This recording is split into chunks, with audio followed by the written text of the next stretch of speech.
കഷണ്ടിക്ക് definitely മരുന്നുണ്ട്. കഴിഞ്ഞ 30-40 വർഷമായിട്ട് മരുന്ന് അവൈലബിൾ ആണ്. അത് FDA അപ്രൂവ്ഡുമാണ്. പക്ഷേ കഷണ്ടിയുടെ കാര്യം എന്താണെന്ന് വെച്ചാൽ തുടക്കം തന്നെ ഡയഗ്നോസിസ് വളരെ ഇമ്പോർട്ടൻ്റ് ആണ്. അപ്പം വളരെ ഏർലി ഡയഗ്നോസ് ചെയ്തിട്ട് വളരെ ഏർലി ട്രീറ്റ് ചെയ്യുകയാണെങ്കിൽ നമുക്ക് ഓൾമോസ്റ്റ് പൂർണ്ണമായിട്ടും തന്നെ കഷണ്ടിയെ ലിമിറ്റ് ചെയ്യാം, അല്ലെങ്കിൽ വരാതിരിക്കാൻ നോക്കാവുന്നതാണ്. പക്ഷെ വളരെ ലേറ്റ് ആയി കഴിഞ്ഞാൽ അപ്പോഴത്തേക്കും കഷണ്ടി മൂലം നഷ്ടപ്പെട്ട ഹെയർ ഫോളിക്കിൾസ് അത് തിരിച്ച് വരാൻ ബുദ്ധിമുട്ടായിരിക്കും. അതുകൊണ്ട് തന്നെ വളരെ നേരത്തെ തന്നെ ട്രീറ്റ് ചെയ്യുന്നത് വളരെ അത്യാവശ്യമാണ്. കഷണ്ടിക്ക് ട്രീറ്റ്മെൻറ്റ് ഉണ്ട്. ഈ ഹെൽമെറ്റ് ഒക്കെ വെക്കുമ്പോൾ കഷണ്ടി വരും, അതിൽ കാര്യമില്ല. കാരണം കഷണ്ടി എന്നുള്ളത് ഒരു ജനറ്റിക് പ്രോബ്ലമാണ്. നമ്മുടെ ജീൻസിൽ എഴുതി വെച്ചിട്ടുണ്ട് കഷണ്ടി വരാനുള്ളതാണോ അല്ലയോ എന്ന്. ഈ ഹെൽമെറ്റ് വെക്കുന്നത് കൊണ്ടാണ് കഷണ്ടി, അല്ലെങ്കിൽ എനിക്ക് താരനുള്ളത് കൊണ്ടാണ് കഷണ്ടി എന്നൊക്കെ പല പല പല അഭിപ്രായങ്ങൾ അങ്ങനെ ഉണ്ട്. പക്ഷെ എല്ലാത്തിലും ഒരു യുക്തിയില്ല. ഇപ്പോൾ എൻ്റെ എല്ലാ പേഷ്യൻസും എന്നോട് ചോദിക്കുന്ന ഒരു ഡൗട്ട് ഇതാണ്: എൻ്റെ അച്ഛനും അമ്മയ്ക്കും നല്ല മുടിയുണ്ടല്ലോ, എന്തുകൊണ്ട് എനിക്കിപ്പോൾ കഷണ്ടിയായി? അല്ലെങ്കിൽ എൻ്റെ അച്ഛൻ്റെ ഇപ്പം കഷണ്ടി ആയതേ ഉള്ളൂ, അച്ഛനിപ്പോൾ 50 വയസ്സ്, ഞാനിപ്പം 20 വയസ്സ് 23 വയസ്സേ ആയിട്ടുള്ളൂ, എനിക്ക് എങ്ങനെ ഇപ്പോഴേ കഷണ്ടി? ഇതൊക്കെ വളരെ കോമൺ ചോദ്യങ്ങളാണ്. അപ്പം ജനറ്റിക്കാണ്, പക്ഷേ എപ്പോഴും ഒരു പാരമ്പര്യം ഉണ്ടാകണമെന്നില്ല. ചിലപ്പോൾ അച്ഛന് അമ്മയ്ക്ക് നല്ല മുടി ഉണ്ടാകും, പക്ഷെ നമ്മളിൽ അത് തുടങ്ങാം. വേറെ കഷണ്ടിയുടെ ഇൻഹെറിറ്റൻസ് അത് പോളിജെനിക് ഇൻഹെറിറ്റൻസ് എന്ന് പറയും. പോളിജെനിക് ഇൻഹെറിറ്റൻസ് എന്ന് പറഞ്ഞാൽ കുറച്ച് ജീൻസ് അമ്മയുടെ സൈഡിൽ നിന്ന് വരും, കുറച്ച് ജീൻസ് അച്ഛൻ്റെ സൈഡിൽ നിന്ന്. പക്ഷെ ആ ജീൻസ് മാത്രം അമ്മയിൽ കഷണ്ടി ഉണ്ടാക്കത്തില്ല, ആ ജീൻസ് മാത്രം അച്ഛനിൽ കഷണ്ടി. രണ്ടും കൂടെ നമ്മളിൽ വരുമ്പോൾ നമുക്ക് കഷണ്ടി ഉണ്ടാകും. പിന്നെ ഇപ്പോൾ വർഷങ്ങൾ കഴിയുന്തോറും വളരെ ചെറുപ്പക്കാർക്ക് കഷണ്ടി കണ്ടുവരുന്നു. അപ്പോൾ എൻ്റെ ഏറ്റവും ചെറിയ പേഷ്യൻ്റ്, അതായത് പ്രായം കുറഞ്ഞ പേഷ്യൻ്റ് കഷണ്ടിയായിട്ട് വെറും 11 വയസ്സാണ്. എനിക്ക് തന്നെ ബിലീവ് ചെയ്യാൻ പറ്റിയില്ല. പക്ഷേ കഷണ്ടിക്ക് ചില ഫീച്ചേഴ്സ് ഉണ്ട്, വളരെ സ്പെസിഫിക് ആണ് കഷണ്ടിക്ക്. അപ്പോൾ ഈ പുള്ളിക്ക് വളരെ ക്ലിയർ കട്ട് കഷണ്ടിയാണ് ഉള്ളത്, പക്ഷേ വയസ്സ് 11 വയസ്സേ ഉള്ളൂ.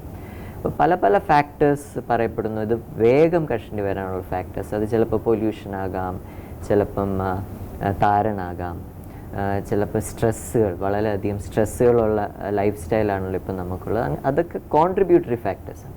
പക്ഷേ ഞാൻ കണ്ടിട്ടുള്ളതിൽ വെച്ച് ഏറ്റവും ചെറുപ്പക്കാർക്ക് കഷണ്ടി വരുന്നവർക്ക് എല്ലാവർക്കും തന്നെ വളരെ സിവിയർ താരനുണ്ടാവും. അപ്പം കഷണ്ടിയുടെ റേറ്റ് വളരെ ഫാസ്റ്റാക്കും. പക്ഷേ കഷണ്ടി ജനറ്റിക്കായിട്ട് ഉള്ളവർക്ക് മാത്രമേ താരൻ ഫാസ്റ്റ് ആക്കത്തുള്ളൂ, അല്ലെങ്കിൽ കഷണ്ടി പ്രവണത ഇല്ലാത്തവർക്ക് താരൻ കൊണ്ട് മുടി കൊഴിച്ചിൽ വരണമെന്നില്ല. ഈ ചൂട് കഷണ്ടിയായി ബന്ധപ്പെട്ടതാണ്. മരുഭൂമിയിലൊക്കെ പണിയെടുക്കുന്നവർക്ക് കഷണ്ടി വരുന്നത്. അപ്പോൾ കോൺട്രിബ്യൂട്ടറി ഫാക്ടേഴ്സ് ആയിട്ട് പറയുന്നത് പറയുന്നത് സൺലൈറ്റ് എക്സ്പോഷർ, അതും ജനറ്റിക് പ്രീഡിസ്പോസിഷൻ, അല്ലെങ്കിൽ കഷണ്ടി വരാൻ സാധ്യതയുള്ളവർക്ക് കൂടുതലായിട്ടുള്ള വെയിൽ അടിക്കുന്നത് വേഗം കഷണ്ടിയിലേക്ക് പോകുന്നു. അത് സൺലൈറ്റ് ഒരു കോൺട്രിബ്യൂട്ടറി ഫാക്ടർ. പക്ഷെ സൺലൈറ്റ് മാത്രമാണോ കഷണ്ടി ഉണ്ടാക്കുന്നതെന്ന് വെച്ചാൽ അല്ല. ആ ഒരു ജനറ്റിക് പ്രിഡിസ്പോസിഷൻ ഉണ്ടെങ്കിൽ മാത്രമേ വെയിലും മറ്റുള്ള ഫാക്ടേഴ്സും കഷണ്ടി ഉണ്ടാക്കൂ.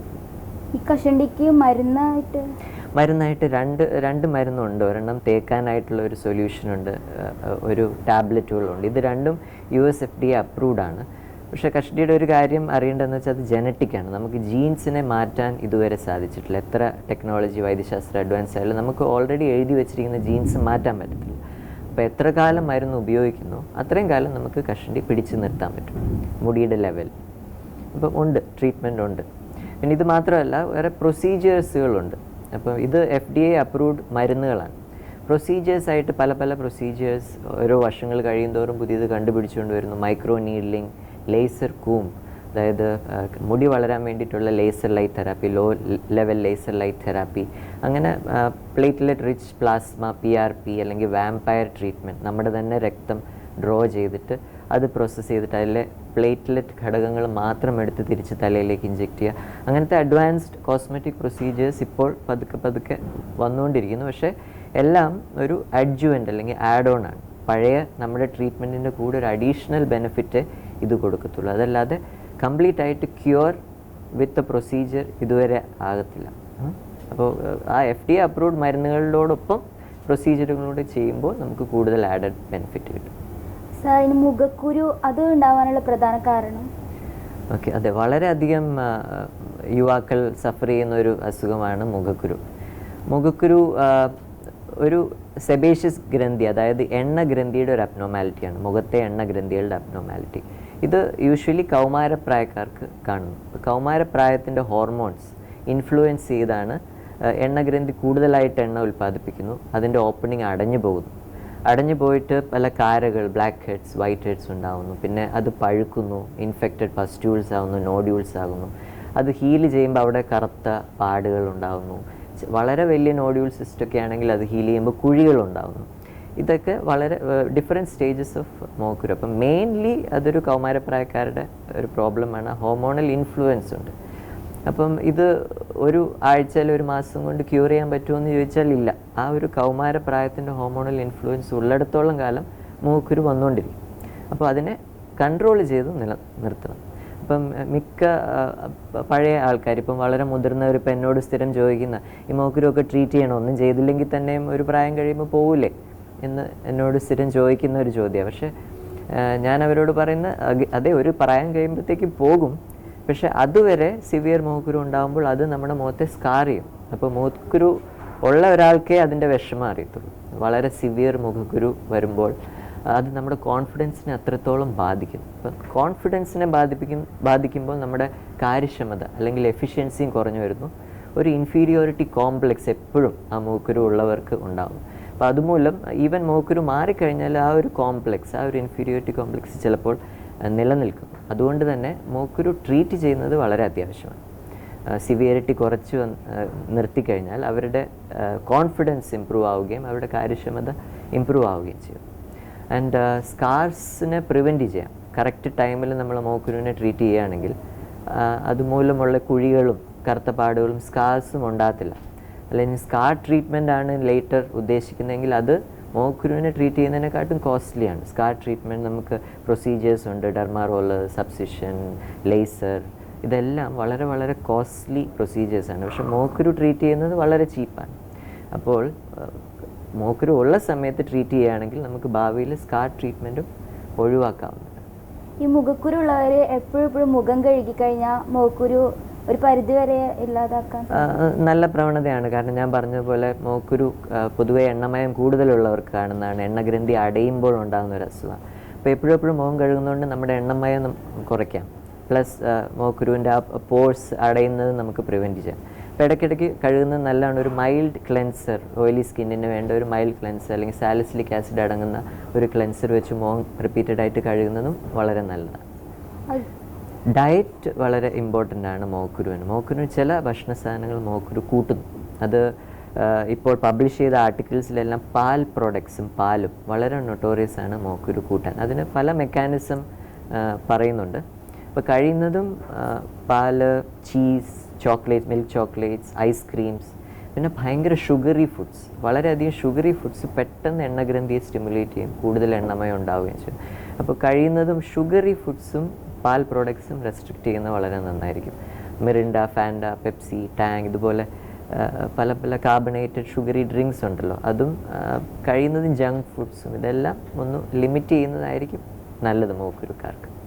പിന്നെ കഴിയുന്നതും മുഖത്ത് ക്രീമുകൾ തേക്കാതിരിക്കുക. കാരണം ക്രീമുകൾ മിക്കതും ഗ്രീസിയാണ്, ഓയിലിയാണ്. ഓൾറെഡി ഓയിൽ ഗ്രന്ഥി അടയുന്നു, ഓയിൽ ഗ്രന്ഥി കൂടുതലായിട്ട് ആക്റ്റീവ് ആയിരിക്കുന്ന സ്റ്റേറ്റാണ് മൂക്കുരു. അപ്പോൾ കഴിയുന്നതും കൂടുതൽ ഓയിലി ക്രീംസ് തേക്കാതിരിക്കുന്നതായിരിക്കും നല്ലത്.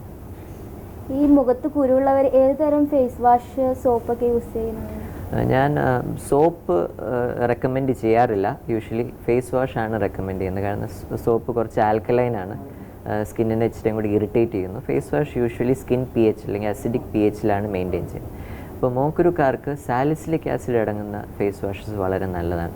സാലിസിലിക് ആസിഡും സിങ്കും അടങ്ങുന്നത്. സാലിസിലിക് ആസിഡിന് ഒരു കെരറ്റോലൈറ്റിക് പ്രോപ്പർട്ടി ഉണ്ട്. അതായത് ഈ സെബേഷ്യസ് ഗ്രന്ഥി അടഞ്ഞു പോകുന്നതിനെ ഒന്ന് ഓപ്പൺ ഔട്ട് ആക്കാനും എണ്ണമയം കുറയ്ക്കാനും നല്ലതാണ് സാലിസിലിക് ആസിഡ്. ഞാൻ യൂഷ്വലി മൂക്കുരുക്കാർക്ക് ഒരു സാലിസിലിക് ആസിഡ് അടങ്ങുന്ന ഫേസ് വാഷാണ് റെക്കമെൻഡ് ചെയ്യാറ്. സാർ, തലയിൽ മുടി റൗണ്ട് ആയിട്ട് ഇങ്ങനെ പോകുന്നത് അത് എന്തുകൊണ്ടാണ്? ഓക്കെ, തലമുടിയിൽ വട്ടത്തിൽ മുടി കൊഴിയുന്ന അസുഖം, അതിനെ നമ്മൾ അലോപേഷ്യ ഏരിയേറ്റ എന്ന് പറയും. അലോപേഷ്യ ഏരിയേറ്റ എന്ന് പറയുന്ന ഒരു ഓട്ടോ ഇമ്മ്യൂൺ അസുഖമാണ്. അതായത് നമ്മുടെ തന്നെ ശരീരം നമുക്കെതിരെ തിരിയുന്നു. അങ്ങനത്തെ അസുഖങ്ങളെയാണ് ഓട്ടോ ഇമ്മ്യൂൺ അസുഖം എന്ന് പറയുന്നത്. അപ്പം നമ്മുടെ തന്നെ ശരീരത്തിൻ്റെ രോഗപ്രതിരോധ ശക്തി, അത് രോഗാണുക്കളോട് മല്ലിടുന്ന രോഗപ്രതിരോധ ശക്തി നമ്മുടെ തന്നെ മുടിക്കെതിരെ തിരിയുമ്പോൾ വട്ടത്തിൽ മുടി കൊഴിഞ്ഞു പോകും. അത് പല സിവിയറിറ്റിയിലുണ്ട്. ചിലവർക്ക് 1-2 വട്ടത്തിലുള്ള പാച്ചസ് തലയിൽ മാത്രം ഉണ്ടാകും. ചിലവർക്ക് തലയിലെ മുടി മുഴുവൻ പോകാം. അതിന് അലോപേഷ്യ ടോട്ടാലിസ് എന്ന് പറയും. ചിലവർക്ക് തലയിലെ മാത്രമല്ല ശരീരത്തിലെ എല്ലാ മുടിയും നഷ്ടപ്പെടാം ഈ അസുഖത്തിൻ്റെ ഭാഗമായിട്ട്. അതിന് അലോപേഷ്യ യൂണിവേഴ്സാലിസ് എന്ന് പറയും. അപ്പോൾ ഇതിൻ്റെ ട്രീറ്റ്മെൻറ്റ് ഇച്ചിരിയും കൂടെ ട്രിക്കിയാണ്. കാരണം നമ്മുടെ തന്നെ ശരീരമാണ് നമ്മുടെ എതിരെ തിരിയുന്നത്. അപ്പം ട്രീറ്റ്മെൻറ്റ് സാധാരണ മുടി ഒഴിച്ചിൽ പോലെയല്ല. ടോപ്പിക്കൽ സ്റ്റിറോയിഡ്സ്, മിനോക്സിഡിൽ സൊല്യൂഷൻ, പിന്നെ ഈവൻ ഇഞ്ചെക്ഷൻ, ചെറിയ വട്ടത്തിലുള്ള പാച്ചസ് ആണെങ്കിൽ ആ പാച്ചിൻ്റെ ഉള്ളിലേക്ക് ചെറിയ ഇഞ്ചെക്ഷൻസ് എടുത്തു കഴിഞ്ഞാൽ നമുക്ക് മുടി തിരിച്ച് വരുത്താവുന്നതാണ്. അപ്പം സിവിയറിറ്റി അനുസരിച്ച് ട്രീറ്റ്മെൻറ്റ് വേരി ചെയ്യും. പിന്നെ യൂഷ്വലി ഇതൊരു ഓട്ടോഇമ്യൂൺ അസുഖം ആയതുകൊണ്ട് വേറെ ഓട്ടോഇമ്യൂൺ അസുഖം ഉണ്ടോ എന്നും കൂടെ ഒന്ന് ചെക്ക് ചെയ്യുന്നത് വളരെ നല്ലതാണ്. ഉദാഹരണമായിട്ട് തൈറോയിഡ്, ഡയബറ്റിസ്, അങ്ങനെ എന്തെങ്കിലും വേറെ ഓട്ടോഇമ്യൂൺ അസുഖം ഉണ്ടോ എന്നും കൂടെ ഒന്ന് ചെക്ക് ചെയ്തത് നല്ലതാണ്. സാർ, അതുപോലെ തന്നെ അകാല നര. ഓക്കെ, അകാല നര ഇപ്പോൾ ഈ ആധുനിക യുഗത്തിൽ വളരെയധികം ആൾക്കാർ സഫർ ചെയ്യുന്ന ഒരു ഡിസീസാണ്. കുറേ യങ്സ്റ്റേഴ്സ് എൻ്റെ ക്ലിനിക്കിൽ വരുന്നുണ്ട് അകാല നരയായിട്ട്. ഇപ്പോൾ അകാല നര നമ്മൾ പ്രിമച്യൂർ ഗ്രേയിങ് അല്ലെങ്കിൽ കനൈറ്റിസ് എന്ന് പറയും. ഇതിൻ്റെ കോസ് ഇപ്പോഴും വൈദ്യശാസ്ത്രം ഇത്ര അഡ്വാൻസ്ഡ് ആയിട്ട് പോലും നമുക്ക് എക്സാക്റ്റ് കാരണം എന്തുകൊണ്ട് നര വരുന്നു എന്നുള്ളത് ഇതുവരെ അറിയത്തില്ല. കുറച്ച് പോസ്റ്റുലേറ്റ്സ് അല്ലെങ്കിൽ തിയറീസ് മാത്രമാണ് നമുക്കുള്ളത്. അതിലൊരു തിയറി പറയുന്നത് ജനറ്റിക്, അതായത് പാരമ്പര്യമായിട്ട് കിട്ടുന്ന നര. അപ്പോൾ ആദ്യം തന്നെ പേഷ്യൻറ്റിനോട് ചോദിക്കേണ്ട ചോദ്യം അമ്മയും അച്ഛനും നേരത്തെ നരച്ചു എന്നുള്ളത്. അപ്പോൾ ഈ നര വരുന്നത് നമ്മുടെ ഹെയറിൻ്റെ താഴെയുള്ള കളർ ഉൽപ്പാദിപ്പിക്കുന്ന മെലനോസൈറ്റ്സ് പെട്ടെന്ന് ഏജ് ആകുന്നതുകൊണ്ട് അല്ലെങ്കിൽ വയസ്സാകുന്നുണ്ട്. അപ്പോൾ അച്ഛനും അമ്മയും നേരത്തെ നരച്ചിട്ടുണ്ടെങ്കിൽ നമ്മളും നേരത്തെ നരയ്ക്കാനുള്ള ചാൻസ് നമുക്ക് കൂടുതലാണ്. അങ്ങനെ ഹെറിഡിറ്ററി അല്ലെങ്കിൽ ഫാമിലി ഹിസ്റ്ററി ഉള്ള നരയിലാണ് ഏറ്റവും ട്രീറ്റ്മെൻറ്റ് റെസിസ്റ്റൻ്റ് അല്ലെങ്കിൽ ട്രീറ്റ്മെൻറ്റ് അധികം ചെയ്യാതിരിക്കുന്നതായിരിക്കും നല്ലത് അത്തരം പേഷ്യൻസിന്. കാരണം ട്രീറ്റ്മെൻറ്റ് കൊണ്ട് അധികം ബെനിഫിറ്റ് അവർക്ക് കിട്ടത്തില്ല. ഡയറക്റ്റ്ലി അവരോട് ഹെയർ ഡൈ യൂസ് ചെയ്യുന്നതിനെ പറ്റി, ഹെയർ കളർ യൂസ് ചെയ്യുന്നതിനെ പറ്റി റെക്കമെൻഡ് ചെയ്യുകയാണ് യൂഷ്വലി പതിവ്. മറ്റുള്ളവർക്ക് മറ്റുള്ള കാരണങ്ങളായിട്ട് പറയപ്പെടുന്നത് stress, vitamin deficiencies, calcium, pantothenate, biotin, amino acids deficiency, iron deficiency. ഇപ്പോൾ ലേറ്റസ്റ്റ് ആയിട്ട് അകാല നരയുള്ളവർക്കെല്ലാം വൈറ്റമിൻ ഡി ഡെഫിഷ്യൻസി കണ്ടുവരുന്നു, സിങ്ക് ഡെഫിഷ്യൻസി. സോ അങ്ങനത്തെ ഡെഫിഷ്യൻസീസ് ഉണ്ടോ എന്ന് എക്സാമിൻ ചെയ്യുകയും സപ്ലിമെൻറ്റ് ചെയ്യുകയാണ് മെയിൻ ട്രീറ്റ്മെൻറ്റ്. അപ്പോൾ യൂഷ്വലി അകാല നരയ്ക്ക് നമ്മളൊരു ഹെയറിന് വേണ്ടിയിട്ടുള്ള സപ്ലിമെൻറ്റ്സ് ഒരു 3 തൊട്ട് 6 മാസം വരെ കൊടുക്കുകയും പിന്നെ ലേറ്റസ്റ്റ് ആയിട്ട് ഇപ്പോൾ വേറെ ഒരു പ്രോഡക്റ്റും കൂടെ വന്നിട്ടുണ്ട്. അതും ഒരു മെലിറ്റെയിൻ എന്ന് പറഞ്ഞ ഒരു പ്രോഡക്റ്റ്, അതും തലയിൽ തേക്കാൻ കൊടുക്കാറുണ്ട്. യൂഷ്വലി നല്ല റിസൾട്ട്സ് കിട്ടാറുണ്ട്.